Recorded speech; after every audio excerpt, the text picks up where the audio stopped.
Hi everyone. I want to do an update on the initial video for the unconscious Your Story, Your Life, and let people know exactly what I'm talking about when I'm talking about the unconscious and how it affects our lives, etc.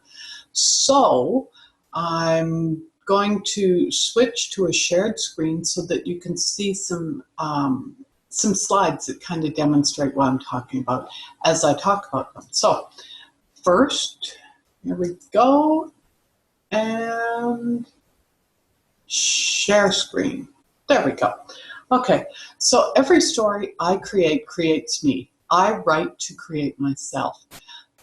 This is about how we interact with the world around us, with people, places, and events.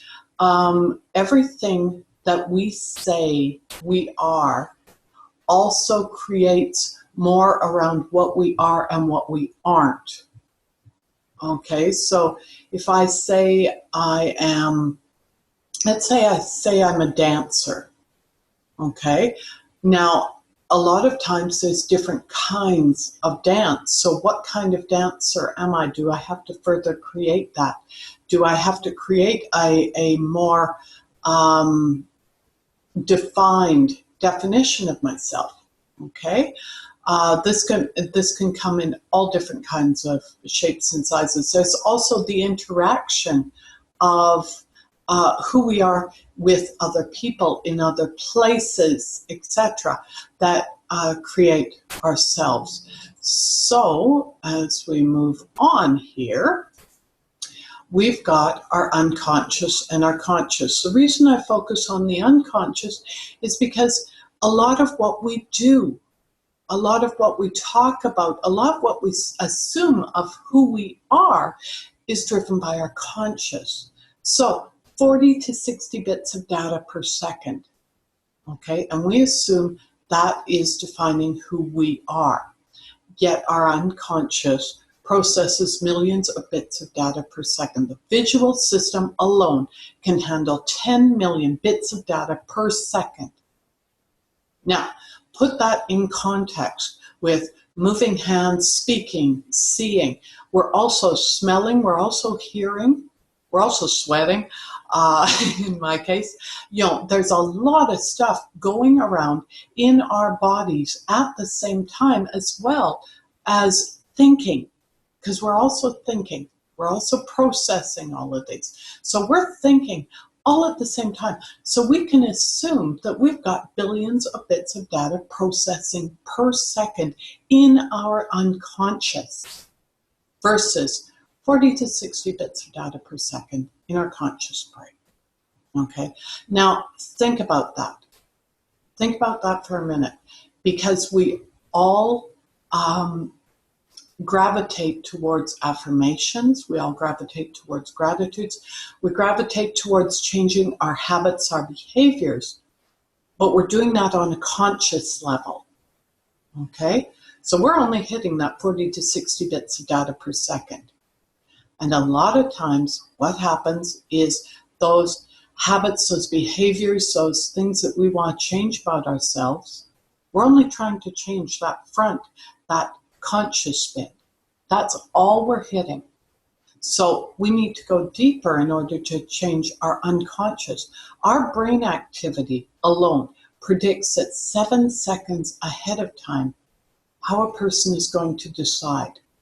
Okay, now if we take that in terms of, say, going to the gym. Say you want to go to the gym. You want to change this habit. You're going to, it's time for you to make some healthy choices. Okay, so you decide, I'm going to go to the gym. I'm going to go every day. I'm going to get on that bike or the elliptical, or I'm going to go use some weights, or I'm going to go swimming every day. All right, so we get maybe the first week down and we're pumped. We get the second week down and we're starting to feel tired. We get the third week in. A lot of times, there's things coming up. I got to run the kids here, or I've got to do this, or I'm really not feeling like it. I'm really tired today. Or, darn, my muscles are sore. I don't feel like doing it today. Okay? 7 seconds ahead of time, our brain, our unconscious, has already decided it doesn't want to go to the gym. So it's going to start hitting those little buttons that are going to make us start doubting. They're going to start those various processes to get us out of there. Okay? So, makes sense? So, then we go, our unconscious driver. Now, this is what our unconscious actually does. So, that we have influences from people, places, and events. People, places, and things that have happened to us. And they form the perceptions we believe. Okay? Now, think about this. If you have ever heard, maybe you sat around at the table and my dad always had to have a dessert, a pudding, a cake, an ice cream, a something. He had to have something sweet after he'd eaten his meal, okay? That became my perception. That influenced me because now I find I want something sweet. I want some fruit. I want something after my meal. My meal doesn't feel done until I've had that little bit of sweet, whatever that is. Okay? I expect it, my habits dictate it, and my experience reinforces it. Okay? So you can see how the cycle moves on there. The influences we have from people, places, and events form the perceptions we believe. A meal is not complete unless I have something sweet, which creates the expectations I carry. So my meal is not complete unless I have something sweet. I expect to have something sweet. Then my meal is done. And it defines the habits I hold.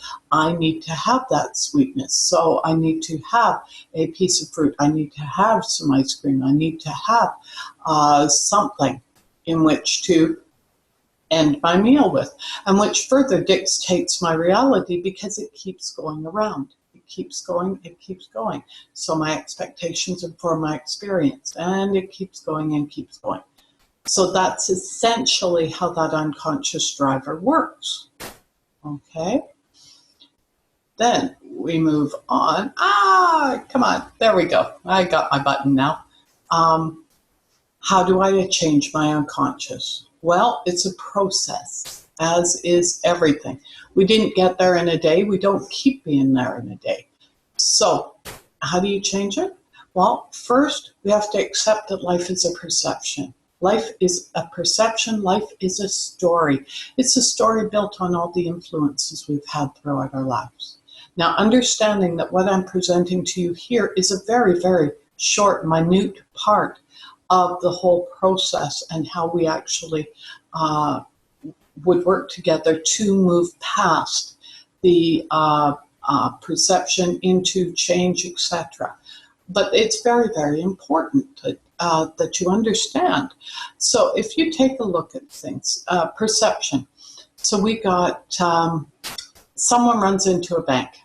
Eyewitness accounts are not even considered valid in courts anymore because they're so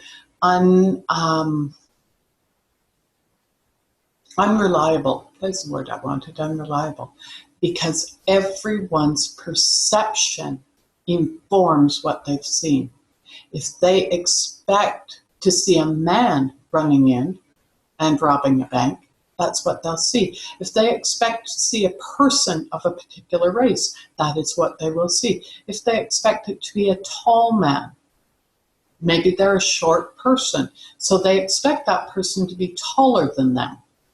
That will inform their perception. That will inform their description of the person.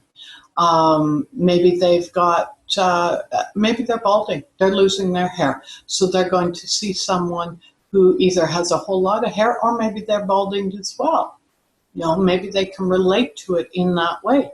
And so we create our own perception based on our influences, based on what we think, based on our experience, based on our expectations. Okay? So Once we accept that, we can work on creating awareness. What is my perception? Well, I think I've said often enough, start writing. Start writing those messages that you received from back there, from your unconscious brain. Just sit down for 10 minutes and start writing. Write out all those messages. A lot of my messages when I first started writing was, I'm a failure, I'm no good, I'm broken, I will never be whole. I can't go out with a bunch of people. I can't do this, I can't do that. All of those various limiting statements and definitions of myself that were totally inaccurate, but they were reinforced through all of the influences through that whole process. And they've been further enhanced through my life and the ways that in which those experiences or the expectations had been reinforced. Okay? That may have lost you. Let's say I felt I was ugly. I felt I was unlovable. Nobody would ever want to be in a relationship with me. Nobody would even consider me pretty, attractive in any way. Okay? So I've got that perception. I take a chance. I decide, okay, I'm going to risk it. I'm going to go out and I'm going to go to a dance. Okay? And I go to this dance and I end up sitting in the corner. Nobody asked me to dance. Now, given my perception is that I am unattractive, nobody will ever find me attractive, the possibility that that has just been reinforced by nobody asking me to dance is probably pretty good. So that is what I mean when I say that is reinforced. Okay, so we've got our perception. Then we've got our accountability, our responsibility for that perception. Well, my responsibility is in that is I'm going around saying that everybody thinks I'm unattractive. And I put that out there. So I'm looking at everybody. It doesn't matter what he says. So let's say my sons say, you look really good in that, Mom. Well, they have to say that. They're my sons. I've just taken away from that. I've just taken away and I've returned my reality to I am unattractive.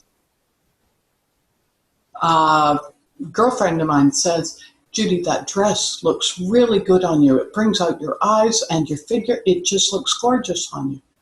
She loves me. She's got to say that. Yeah, she just loves me and wants to make me feel good.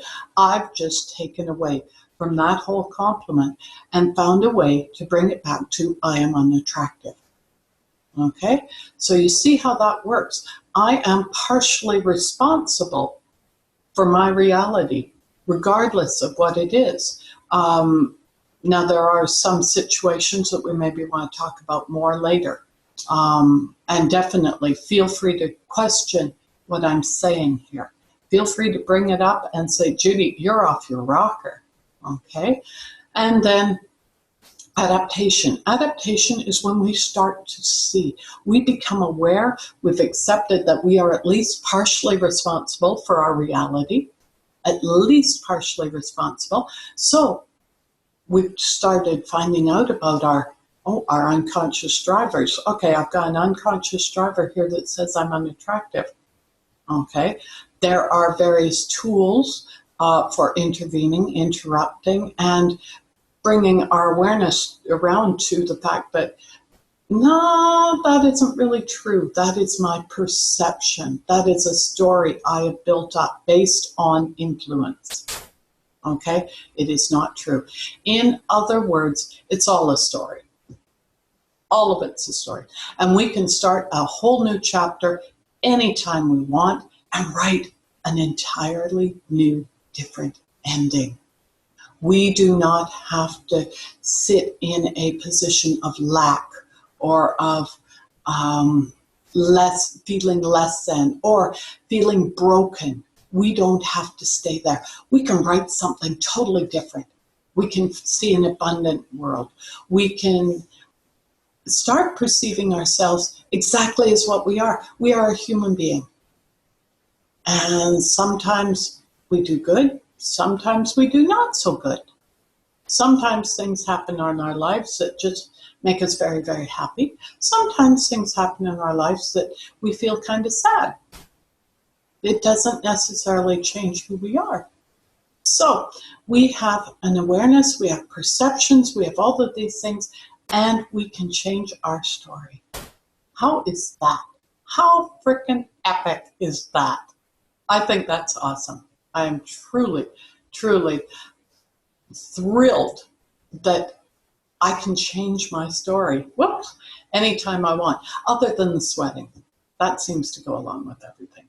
So, anyways, I hope you enjoyed this. I hope this helped clarify some of the stuff that I talk about on this page. And if you have any questions at all, feel free to message me, put something under this box, and we'll talk about it.